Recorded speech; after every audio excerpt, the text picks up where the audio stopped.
ni arbadoyan na November kalo tile mugan ani saba san ba fila ani mugan ni fila kunnafoli dara Bamako protection civile mɔgɔw ma ko tasuma wulila magasin dɔ la min bɛ usine fofi kɛrɛfɛ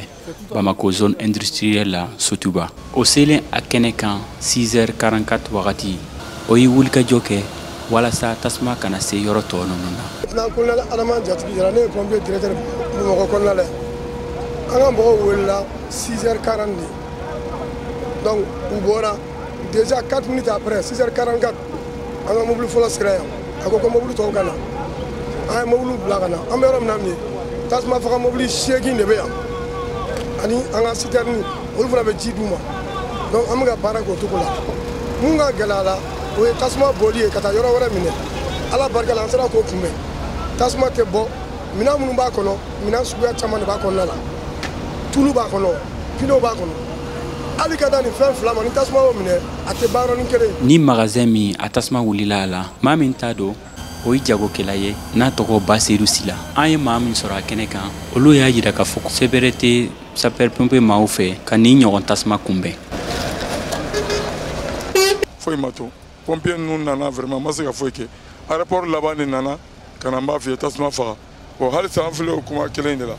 bon tasuma in y'a daminɛ depuis 3h mais pompier kun bɛna waati min na o y'a sɔrɔ tasuma bɛ yɔrɔ min na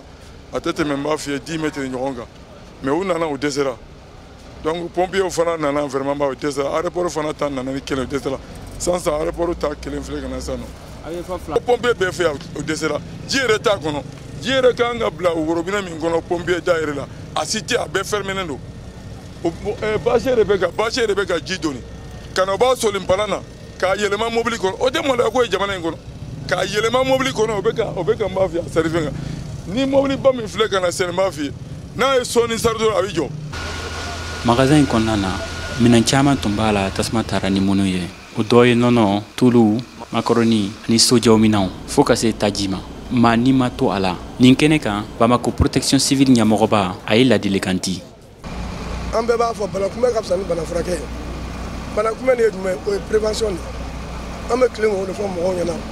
an bɛ yan o kama an bɛ lettre yɛrɛ ci dɔw ma k'an bɛ fɛ ka t'u ka yɔrɔ lajɛ pour que k'a to an kana yɔrɔ lajɛ ni défaut min b'an k'o fɔ bon dɔw bɛ an bɛ taa fana an b'a lajɛ défaut min b'an b'a fɔ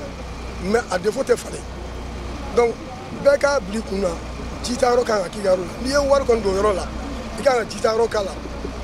o bɛ kelen filanan ye mun ye i kan ka hali mɔgɔ dɔw former olu bɛ sigi o b'a kɔlɔsi ni tasuma daminɛna olu b'a fagali daminɛ pompier bɛna fara olu kan. Nin tasuma in wulila nin magasin in na dɔgɔkun kelen kɔnɔ Bamako centre islamique o kɛrɛfɛla sugu min bɛ o mɛnɛni kɔ novembre kalo tile 19 tɛmɛnen Mokhtar Bari VOA Bambara tɔgɔ la ka bɔ Bamako.